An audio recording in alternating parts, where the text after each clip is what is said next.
Can you imagine? A floor that's only 3 years old, completely ruined, swollen, and lifting everywhere. That's exactly what happened in this house, and we had to replace the entire floor in just one day, all under warranty. I've been working with floors for 8 years in California, and only recently decided to share my knowledge and experience about the flooring installation.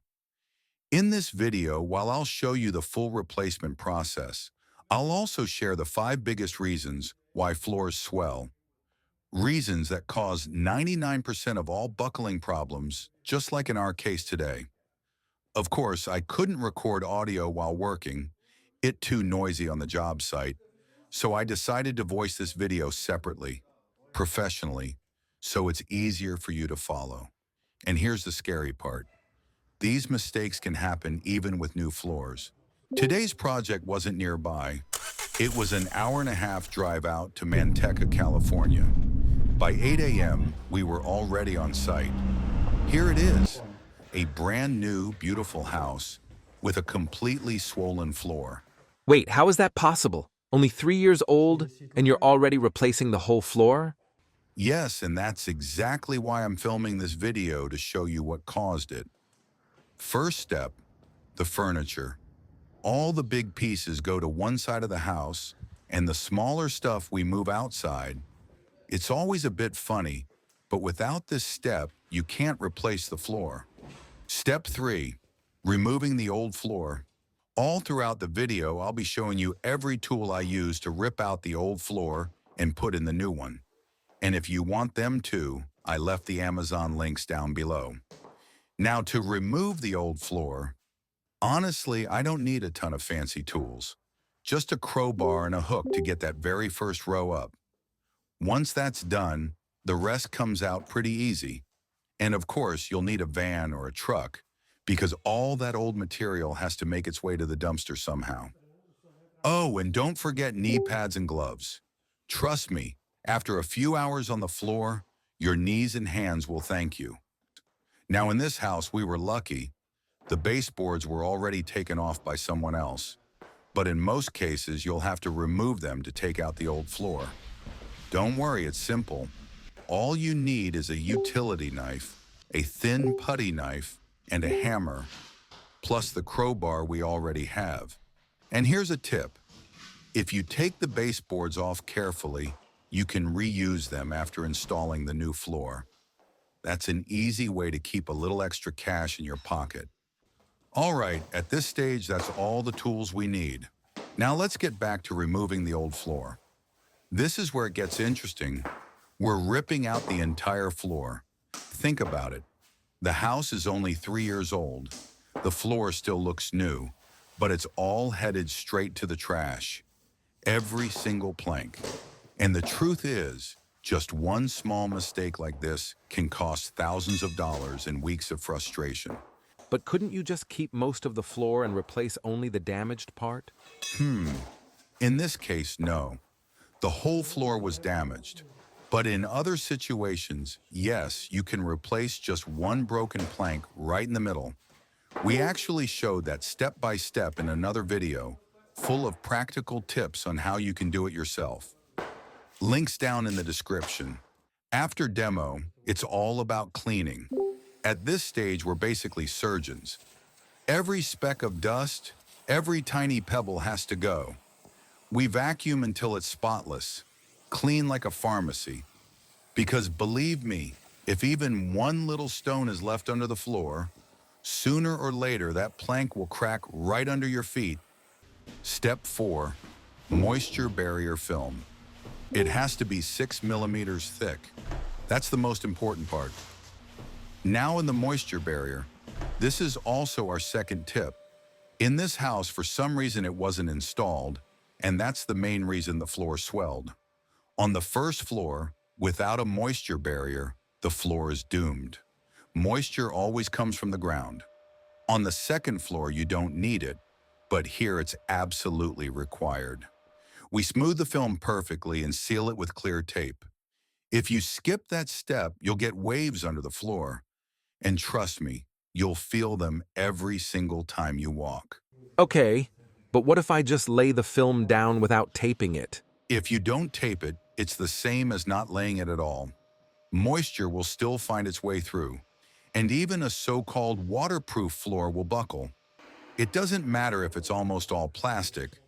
100% waterproof only means you can mop it with a wet rag. But long-term moisture from below, or too much water during cleaning, will always cause damage. And in fact, the floor here was exactly that, 100% waterproof. And what happened?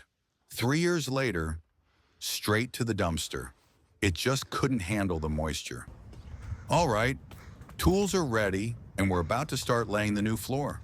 But while we work, here's the next tip. And it's one of the most common reasons floors swell. The shocking part? This mistake doesn't take years to show up. Sometimes just 3 to 5 months after installation, your brand new floor will already start to buckle. It's the mistake most people make during installation. And it's so easy to miss. That's why this stage requires your full attention. So here's the key during installation. Always leave at least a 1/4 inch, about 6 millimeters, gap around the walls in every room where the floor is installed. The floor should never be pressed tight against the wall. Why? Because vinyl, laminate, any floating floor that's not glued down, it's alive. It moves. Every time you walk, every time you move furniture or even your fridge, the floor shifts a few millimeters. That's normal. But if you don't leave that expansion space, the floor has nowhere to go, and it will 100% start to buckle, sometimes just months after installation. I've seen this mistake ruin brand new floors over and over again. Oh, I almost forgot again. The tools you'll need for installation. A special rubber mallet. I'll show you more about it later. A tapping block. A regular metal hammer. The crowbar we already have. And a pull bar. And don't forget the spacers. They're for adjusting and holding that expansion gap we just talked about in the very first row against the wall. On a standard house, you really don't need more than 8 spacers, so 2 packs of 4 will do the job just fine. Link is down below. Now, a quick note about the rubber mallet. You'll see different kinds out there. Black, white, all sorts. But go with this one. It doesn't bounce off the floor when you hit it, and what's even more important, it won't leave marks on your floor. After 8 years of doing floors, this has been the winner so far. To be honest, I really enjoy this work, especially the process of installing laminate. In this house, we didn't have to do any prep or leveling because the subfloor was already nice and flat. That doesn't happen often. Usually, in brand new homes or in really old ones, the floor needs to be leveled first. I'll share more about that in another video. But for now, let's take a look at what we've got. We've already moved the furniture over to the side where the new floor is finished, and now we're continuing into the other rooms. This part is a bit more challenging because there are no thresholds between rooms. The goal is to create one seamless floor flowing through the entire house. It takes a little more time, but the final result is absolutely worth it. So I still haven't talked about the laminate cutter I use. No, and didn't forget. I just wanted to save it for later. Look, for me it's super handy because I'm cutting floors almost every day. But if you're just doing your own house once, you really don't need it. A regular chop saw will do the job just fine. So honestly, it's up to you. If you want the convenience and to get the job done faster, grab the cutter. If not, you'll still be fine. Either way, the link's down below. So now we are ready to move all stuff in this room and continue on that side. All right, the hallway is almost done. And here's something important. When you're working in a hallway, you've got to make sure the line stays straight. That's why it's better to go not just row by row, but with 3 rows at once. Next, we've got to run the floor under the carpet by the stairs. That part is a little tricky, but it makes the result look really clean. Same with the closet. First, we move everything out into the garage, then lay down the moisture barrier, because there wasn't any here either. And only after that we install the floor. Now for the kitchen. Here we had to pull out the gas stove, install the flooring, and then put it back. Same with the fridge. We moved it out and then back in. I didn't have to take all the heavy appliances out of the house. The same with the dishwasher. We just slid them out, did the work, and slid them back in. And here's the finished result. Everything replaced in just one day. There were 3 of us working, and the baseboards had already been removed. Now for the part I enjoy the most, your questions. How much do I make on this job? Can I do work for you? How much does bathroom flooring cost? Let's go through it, and at the very end, I'll share a little personal. Flooring is what I've been doing for 8 years, but I've got a life outside of it too, just like everyone else. And for those who stick around until the end, I've got something special for you. A good wish you'll enjoy hearing, and even a small giveaway. Okay, first question. How much do you actually make on this job? Good question. I'll be honest, I'm part of a bigger company, and on every project there are several of us working together.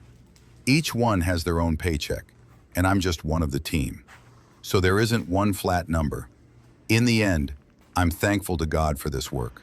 While I'm still young and have the strength, we keep working. And to be honest, it is hard work. That's exactly why I make these videos in a blog style. I simply enjoy filming, and I want to share not only the flooring process, but also a little bit of my personal life beyond work. Okay, thank you.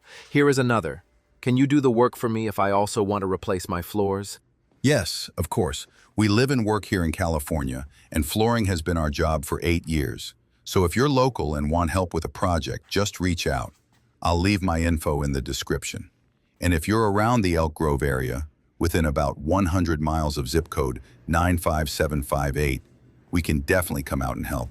Here are a few more quick questions I often get, and I'll answer them all together so we don't stretch this out too much. I just bought a new house and want to replace the floors.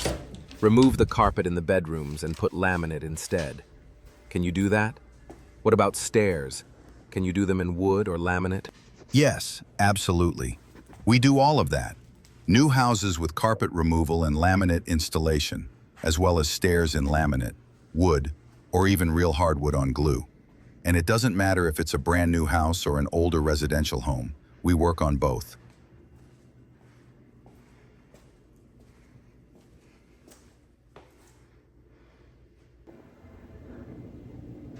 Awesome, the job was done completely and finished it. We are ready to go home with the next job. Bye, see you in the next video. If you want to apply for the work or call us, link below.